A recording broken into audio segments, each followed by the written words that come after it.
And people are doing exactly what we're about to do right now. They're getting their gas, filling up their tanks, and as soon as that tank has been filled, boop, they're zipping on out on that road. I'm on the Swerfer, which is a mix between the swing and the surfboard. And this is one of many activities they have here at the Go Outside Festival. A Spotsylvania couple received suspended sentences after keeping 3 children locked in a room. Library officials say to get a better accurate on how many people visit the library, they installed a network video people counter, which can track exactly how many people enter and exit the library. The community is coming together to remember the life of 5-year-old Noah Thomas. And surveying for the proposed Mountain Valley Pipeline is expected to start this month. Hundreds of demonstrators marched in Washington today to make sure their voices are heard. And the pastor here at Central United Methodist Church says that the thief wasted their time. According to the National Coalition for Safer Roads, from 2004 to 2013, nearly 7,800 people were killed in red light running accidents, which is why Roanoke County Police is out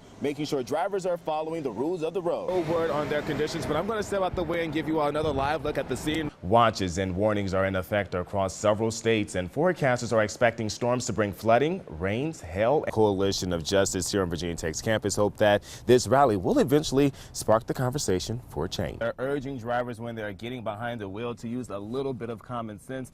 People are also coming in and donating this, like 24 packs of water. And all they have to do is get in the vehicle and start plowing the roads. Kind of shocked because it happened so fast. 18-year-old Rashawn Martin attended Martinsville High School since he was in the 9th grade. Martin saw himself as a Martinsville Bulldog. I played football, I wrestled, I played basketball until I tore my ACL, MCL. But then this Bulldog received a surprise he never saw coming. School administration notified him that he had been living in the wrong school district. He was supposed to be attending county schools. He was never supposed to be a Martinsville Bulldog. I was kind of lost but shocked at the same time because I'm like, I'm sure there's so many people live in the county that goes to the city. Martin says after he was told that he would have to go to a county school because of his address, he came here to the Henry County Public Schools Administration building to try to register. But he claims he couldn't because he had accumulated too many absences from missing school. They told me that they couldn't take me due to the fact I was 18 and the attendance that I had. The whole time the monitor said I couldn't come to school, basically they had me still enrolled and they used the attendance against me at Bassett. Why did you have to come to this?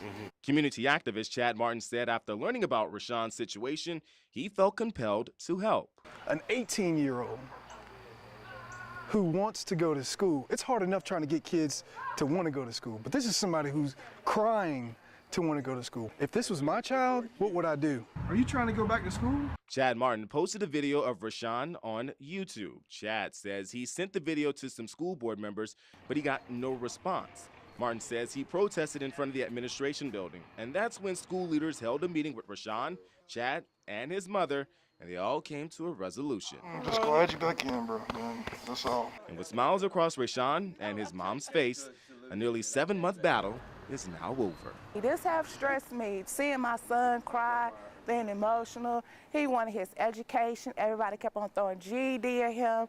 No, we fought this battle together. Just to continue with my career and to move past this. I mean, you never forget, but you can forgive. On a dark, gloomy, and windy Sunday morning, police tape is blocking the crime scene. A scene that is leaving many people with questions they want answered. Sean Turner is a barber. Look at that right there. Turner cannot believe the shooting happened about a block away from where he cuts hair. We deal with around here is neighborhood people, man. So it's stuff like that happened. It definitely hit close to home. It hits close to home because the shooting incident happened at the former site for Open Chains greenhouses.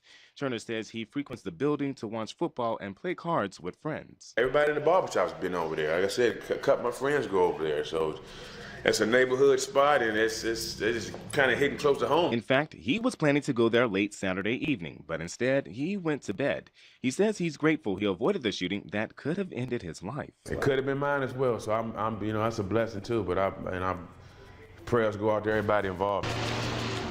Roanoke police say the shooting happened around 4 Sunday morning, and when they got there, they saw multiple people, including one person dead on scene. Police say another person died at Carilion Roanoke Memorial Hospital, and 4 others are being treated for injuries related to this incident. Turner is hopeful this will not deter people from thinking the area is bad. That's pretty shocking, man. And I know a lot of people, come close to a lot of people that's involved in all this stuff. So it's, yeah, I'm kind of shocked and, you know, kind of hopeful and kind of prayerful too. The town of Rural Retreat is very small. Said I was good at daycare, so I'd bring him down here. That's why parent Travis Foster says he's shocked to see a huge law enforcement presence. It's pretty crazy. I didn't think a man could make it this far on foot. Search all these buildings over there. 91-year-old Fred Etter owns 246 acres of land. You don't see a barn like this, built like this. Etter is the owner of this barn that law enforcement searched to hopefully find missing Haley Wilson and Benjamin Shook. They got on that tractor and looked up at the barn. They're doing a real good job. Mm-hmm. And the helicopter they've been flying all evening. With County Sheriff Keith Dunnigan says there's a special operations group from the federal level that is helping with the search. They're working with Virginia State Police and using a helicopter to get an aerial view because the area is mountainous and rural. We feel like they're in the area, and we also feel like they're moving at night. So, you know, if you're traveling in the area at night and you see something suspicious, report it. Sheriff Dunnigan says deputies from Smith and Wythe counties, as well as the U.S. Marshals, have been out patrolling the area. They passed out flyers and cards to see if there's anything that could lead them to Haley Wilson and Benjamin Shook. It's a dangerous situation. You got a convicted child molester with a child. So ideally, it would be to take him back into custody and recover the child and return her to her family as soon as possible. In the meantime, though, this farmer will take extra precaution. Are you afraid? Okay. Well, I'm just being careful. I just hope that they can get them before anything happens to anybody around here.